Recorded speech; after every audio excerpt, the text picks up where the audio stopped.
Assalamualaikum dan selamat pagi semua. Kita belajar bab yang ke-6 hari ini, yaitu teknologi makanan dan penghasilan makanan.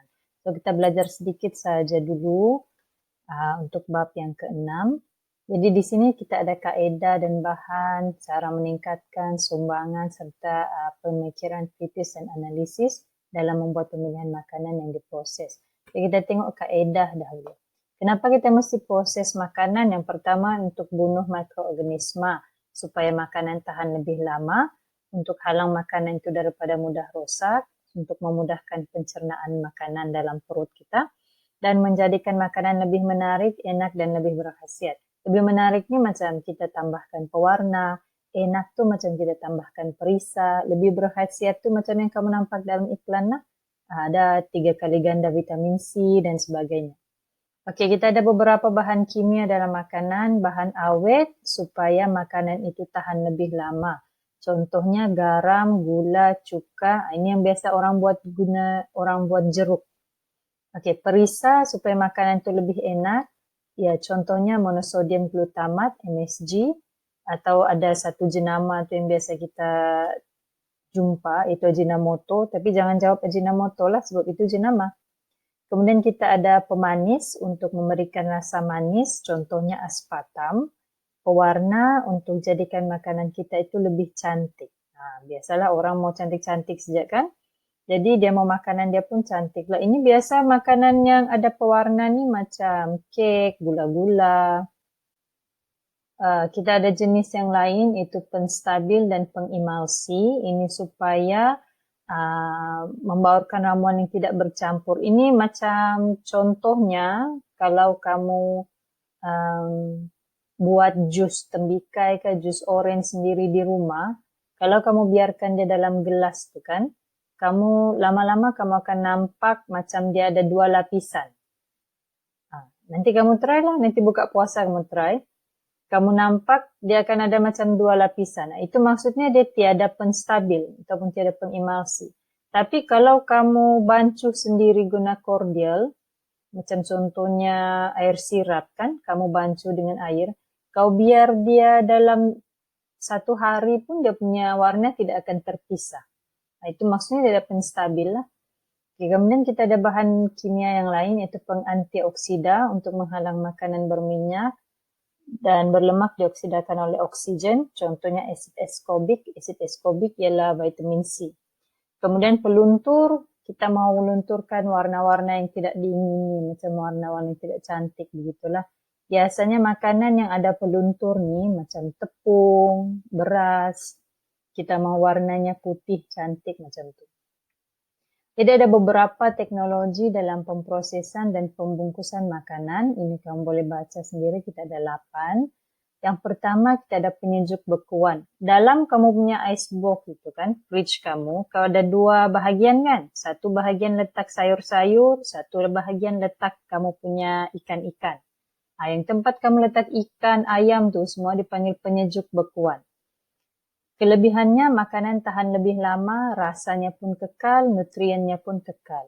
Cuma kelemahannya adalah kita tidak bunuh mikroorganisma. Cuma pertumbuhannya saja diperlahankan. Jadi kalau kamu kasih keluar ikan dari penyejuk bekuan tuh, kena masak lah. Kalau tidak masak, mikroorganismanya tidak mati.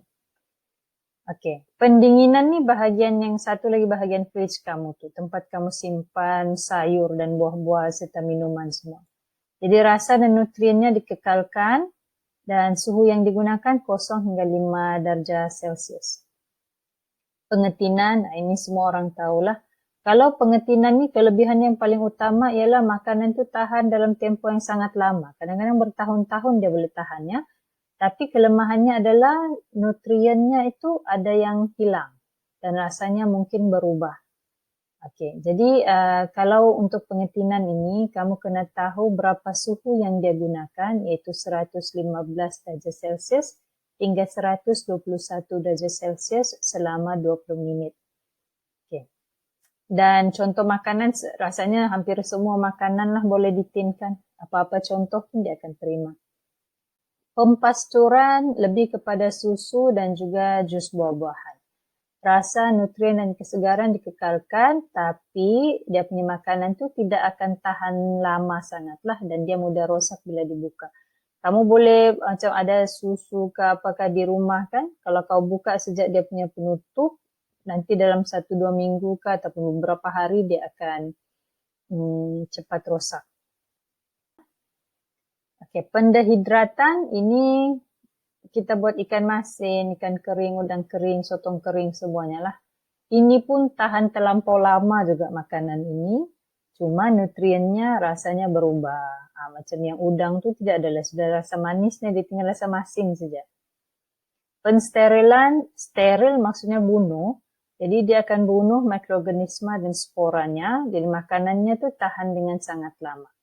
Okey, kita ada beberapa contoh di sini macam susu ataupun santan. Asalkan kamu nampak perkataan sterilized, macam yang ada di sini. Maksudnya dia melalui proses pensterilan. Penyinaran ini terutamanya kepada makanan yang boleh tumbuh tunas. Tunas tu macam kamu tengok ubi kentang kan, dia kadang-kadang macam ada tumbuh-tumbuh di luar kulitnya tu, ataupun bawang merah ke, ada boleh macam tumbuh macam pokok-pokok dia tu, itu dia punya tunas lah. Biasanya makanan yang melalui penyinaran ini, makanan yang ada tunasnya, dan yang perlu diimport ke diekspor, ubi kentang biasanya kita akan bagi contoh, ubi kentang.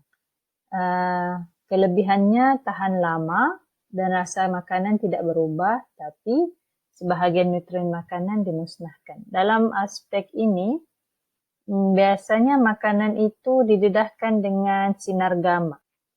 Okey, untuk pembungkusan vacuum, macam yang kamu nampak dalam contoh ini, pembungkusan vacuum maksudnya dia keluarkan udara daripada makanan itu. Jadi dia tahan lebih lama lah. Dan apa-apa makanan pun sebenarnya boleh dibungkus dengan pembungkusan vacuum.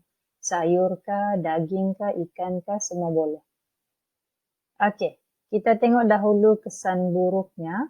Kesan buruk, kalau kamu baca secara, apa orang kata ni, bila kamu baca menyeluruh pasal kesan buruk penggunaan bahan kimia yang berlebihan, biasanya dia akan sebut alergi ataupun alahan. Kemudian selalunya ada macam kerosakan ginjal, kemudian kanser, itulah. Jadi kalau dia minta kamu berikan contoh, cari yang contoh yang agak familiar dengan kamu. Alergi ni kalau kau tidak biasa sebut alergi, gunakan bilang alahan. Okey, so ini boleh baca lah ya sendiri, cikgu akan kasih kamu nota juga. Jadi setakat ini saja cikgu bagi kamu penerangan dahulu. Untuk yang selebihnya, cikgu akan terangkan secara lanjut selepas ini.